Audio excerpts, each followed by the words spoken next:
Gig, gig, gig, gig, gig, gig, gig. Hey, hey. Whoa.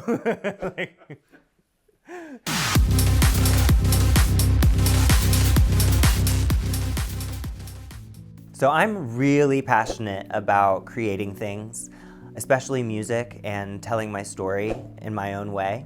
But on the flip side of that, I'm also my biggest critic, and I'm a Virgo. So I like everything to be perfect and organized, but you know, when it comes to learning and honing your craft, I really appreciate that there's so much room to grow.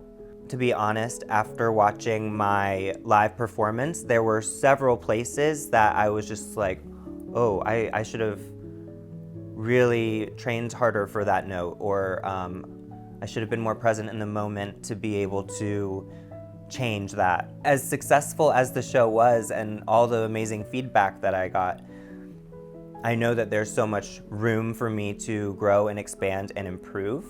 So I've been taking voice lessons with New York Vocal Coaching.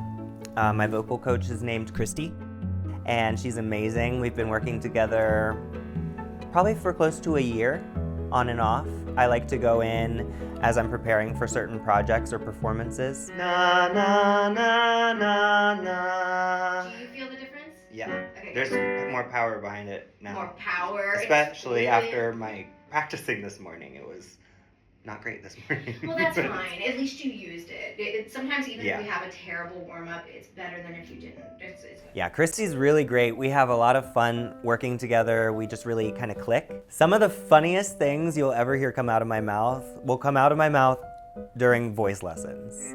Except, do that note again. There's that start. Now go gig, gig, gig. You're not just talking. I gotta go to a gig. I gotta go to a gig. That Gig. gig, gig, gig, gig, gig. Gig, gig, gig, gig, gig, gig, gig. Hey, hey. Whoa. And when you start, like sometimes do the straw and sometimes do the ooh. Yeah.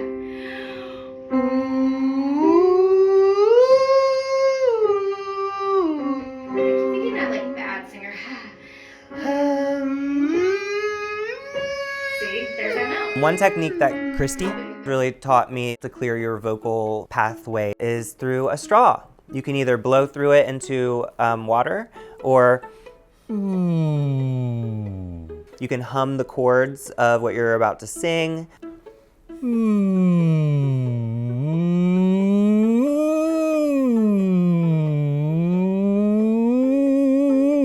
So right there, I'm struggling with that note. So I have to just keep working through that and in that range. We'll get there. Practice makes perfect, right guys? That's what I'm trying to say. There's always room for improvement, and I think realizing that you have room to grow is the first step, and you always have it. Yeah, so if Christy was here, she'd be able to get deeper into the science and how it works. Maybe a future episode, because I can't wait to work with her again. All right, good morning. It's recording studio day. So excited. I always get excited on recording days.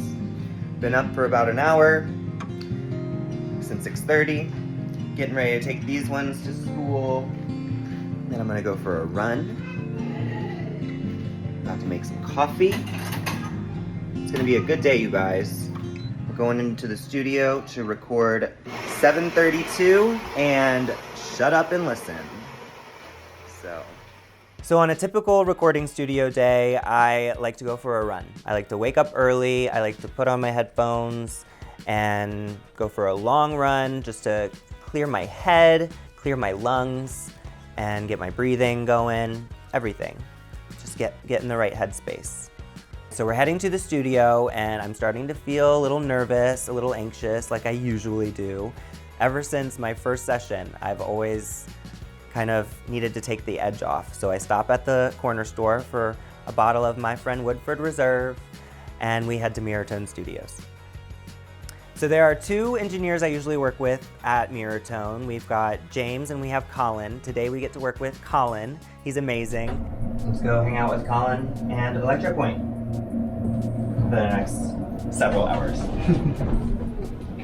Electropoint is my producer. He's based out of LA these days since the pandemic, and we were actually able to connect him in via Zoom, so that way Colin records the session, Electropoint kind of directs it, and then all the files get sent off to LA where Electropoint masters it.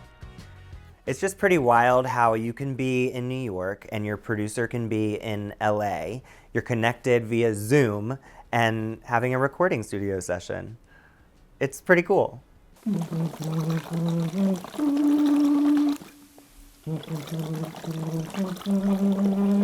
So today we're in the studio, we're recording 2 new songs. One is called 732 and one is called Shut Up and Listen.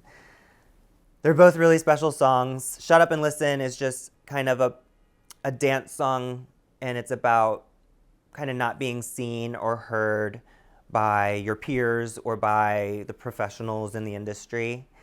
So it's kind of just like a shout out to shut up and listen to me, because I have a lot to say. Cheers, Colin, to an amazing session. I always get excited for studio day. Nervous too. It's like all the feels.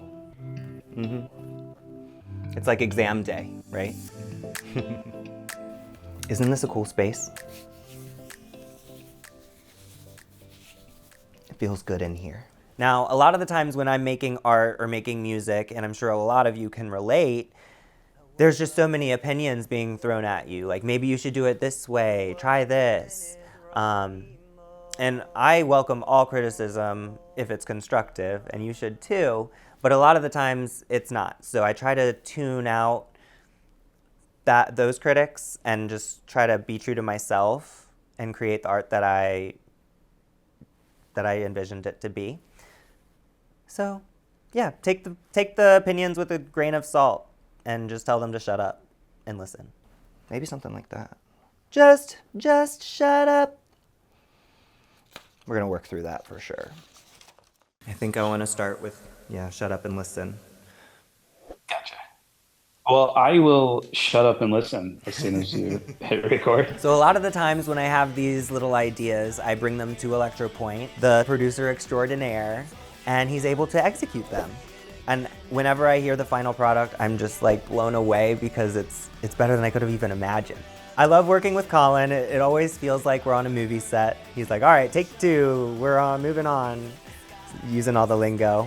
But he does that. He does that for work when he's not in the studio. So it's kind of cool to bring that in. Cool. All right, you know what? We'll hop right into it, Thomas. All right, sounds good to me. I'm gonna bring you in from the top, and we'll go for it. Here we go, rolling. The second song we're recording today is called 732.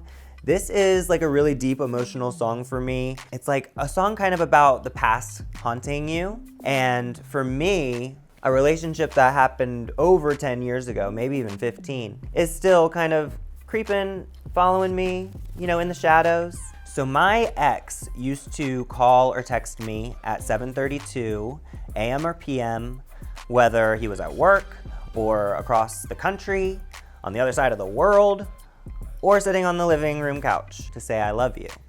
And even today, I see 732 and think of him.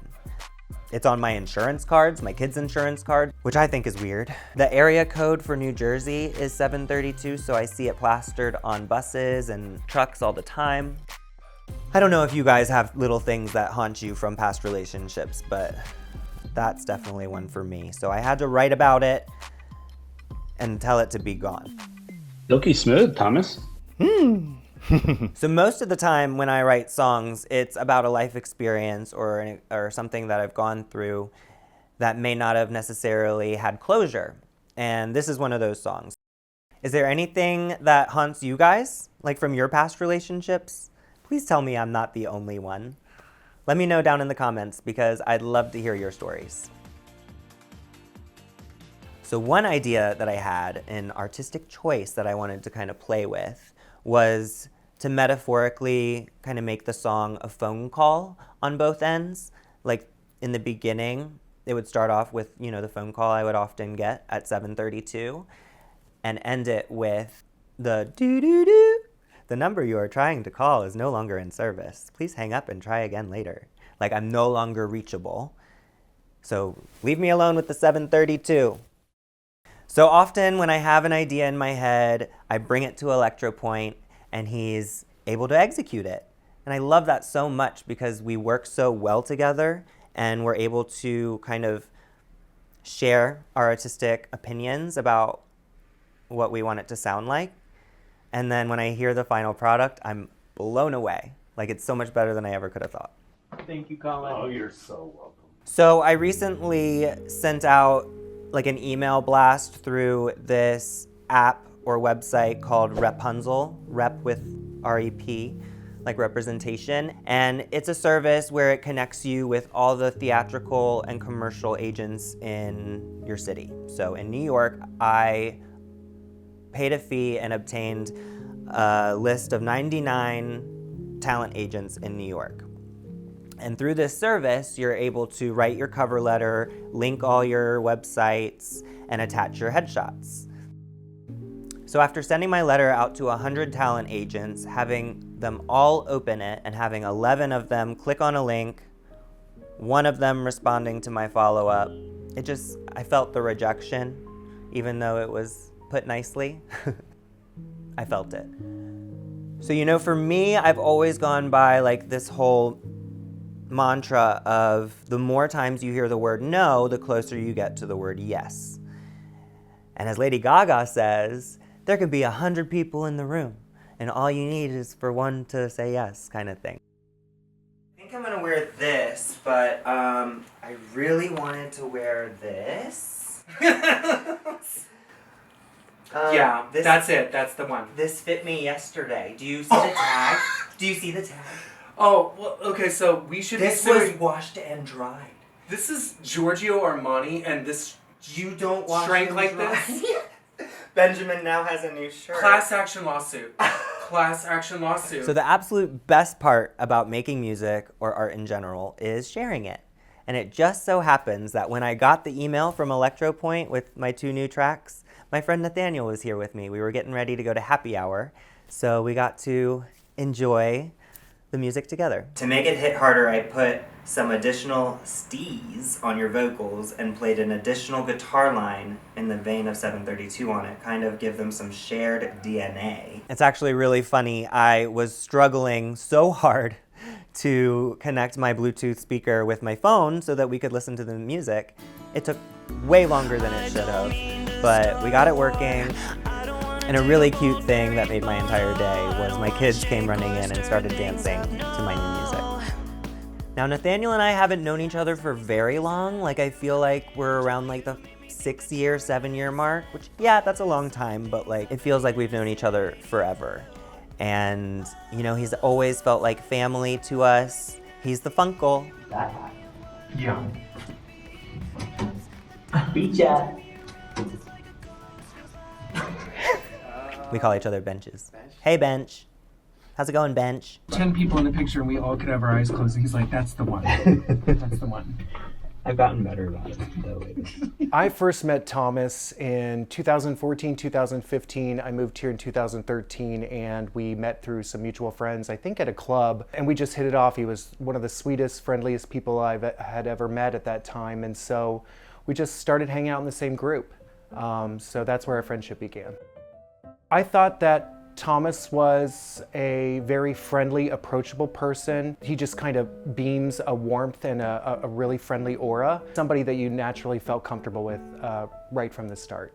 What are you gonna get for food? I'm probably just gonna do a bolognese or something like that. A little bit of background about me. I've always been into the arts myself. I was at Second City doing some comedy, and musically, I had tried out for American Idol when I was younger, and I had wanted to major in the music industry, but things just went differently.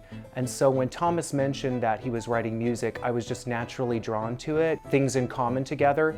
And it was during COVID where he really started being able to actively give attention to this new pursuit. And I wanted to just naturally be a part of it. I was so excited for him, and I wanted to help wherever I could. So we jumped right into it together. The experience in the studio, my first time, is he invited me to watch him record one of the songs, and it was really amazing. Electropoint had worked in the same studio as some artists like David Bowie, so it was really cool. It was something that, you know, I had always wanted to experience my whole entire life, so it was awesome. And then from there, you know, as we started working together and, you know, I got to go through his experience of songwriting and stuff, he invited me to write a song, and then I got to live that experience in real life myself, collaborating with him on Free Falling.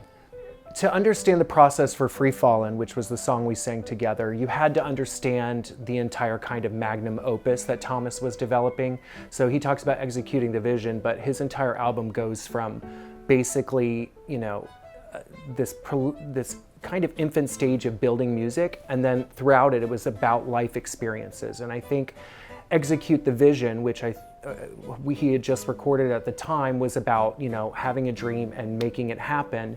And then Free Fallin' came about, which was basically saying, you know, you've got all these factors, you're putting out music, it might not make #1, and you've got all these fears about rejection or, you know, just not being good enough.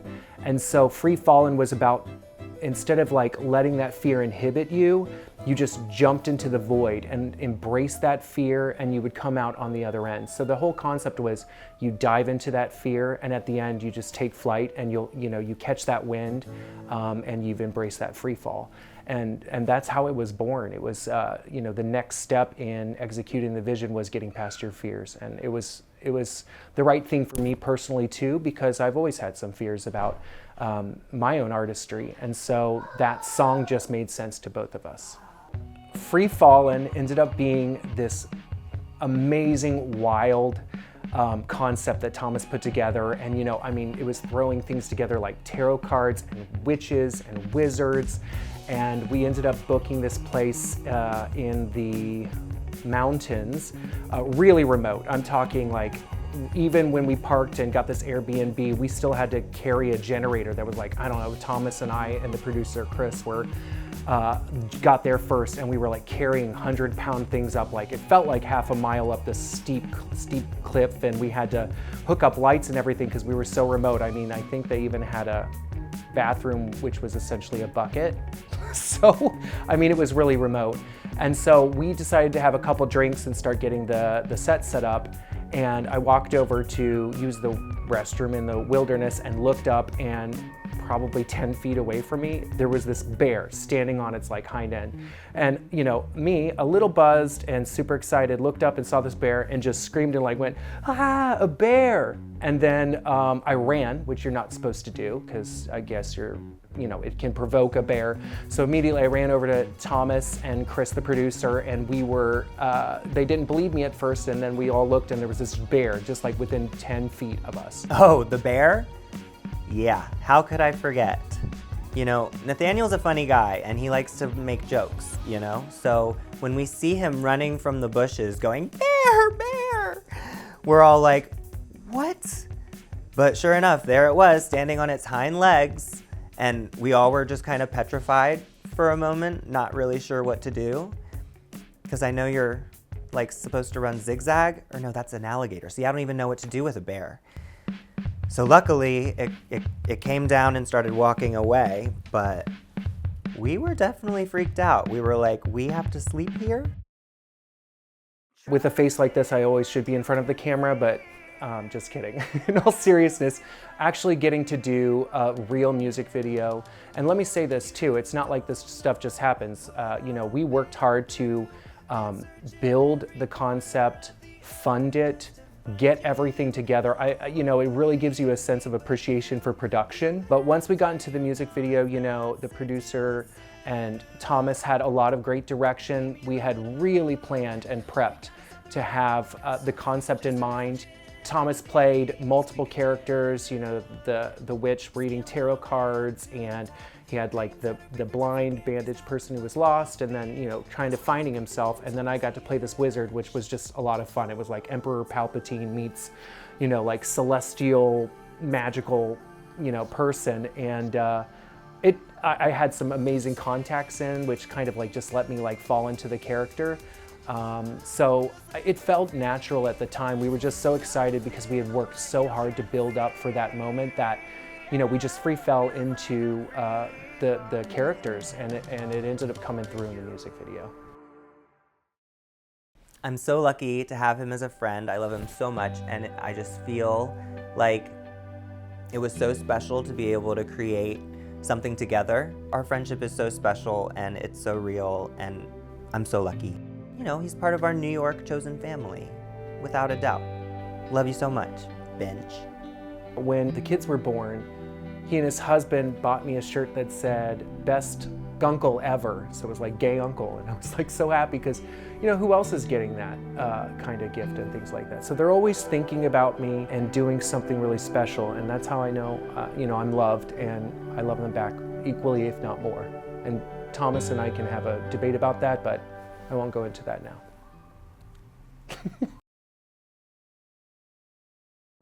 Making music is always just such a fulfilling feeling, and once I started it, I knew I couldn't stop. And every time I leave the studio, there's just that feeling of adrenaline, and whenever I hear it, I can't wait to share it. I don't know, there's just something about it that is calling my name. And despite all the recent rejection, I'm not gonna let it bring me down. I'm just gonna take it, I'm gonna use it to fuel my fire. I'm gonna keep making music because I have a story to tell. I'm passionate about this. I know I have what it takes. So I'm not gonna just sit around and wait for that yes. But, you know, 100 no's later, I'm closer to that yes. And for all of you who are out there chasing your dreams, keep chasing them. Because if you're having fun while you're doing it, that's all that matters. Hi, Demi. Besos. Hi, Benny. Thomas made some really ugly kids. I'm just kidding.